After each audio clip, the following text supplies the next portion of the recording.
মধ্যপ্রাচ্যে চলমান সংঘাতের মধ্যে চীন থেকে রাসায়নিক বহনকারী কয়েকটি জাহাজ ইরানে পৌঁছেছে বলে ধারণা করছেন বিশেষজ্ঞরা।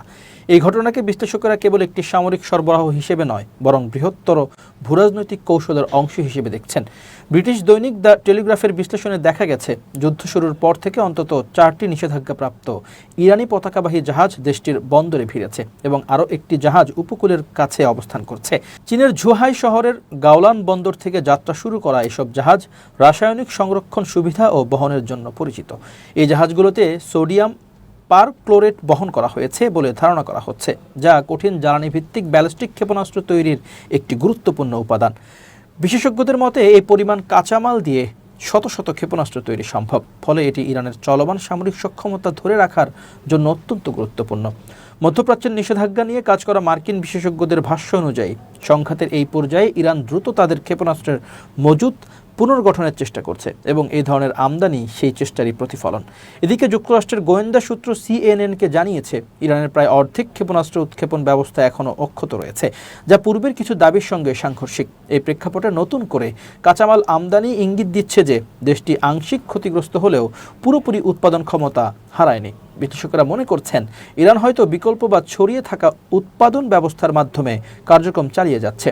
নিষেধাজ্ঞা থাকা সত্ত্বেও এসব জাহাজ রাষ্ট্রায়ত্ত Islamic Republic of Iran shipping line group এর আওতাভুক্ত এবং তারা নজরদারি এড়াতে নানা কৌশল ব্যবহার করেছে। এর মধ্যে রয়েছে জাহাজের স্বয়ংক্রিয় শনাক্তকরণ ব্যবস্থা বন্ধ রাখা, ভুয়া গন্তব্য দেখানো এবং নাম পরিবর্তন করা।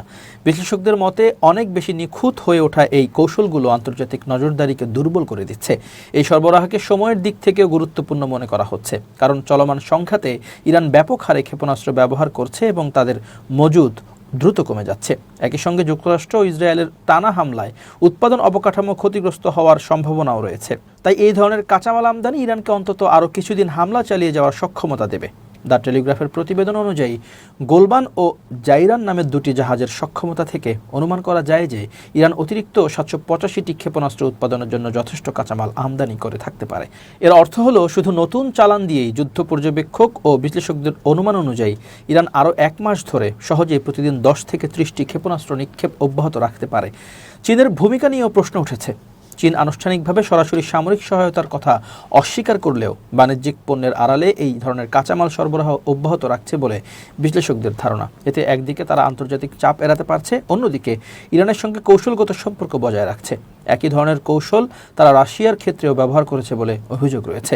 তবে চীনের জন্য এটি একটি সূক্ষ্ম ভারসাম্য রক্ষার বিষয়। এর কারণ ইরান উপসাগরীয় অঞ্চলে হামলা চালাচ্ছে, যেখানে বেইজিং অবকাঠামো প্রকল্পে বিপুল বিনিয়োগ করেছে।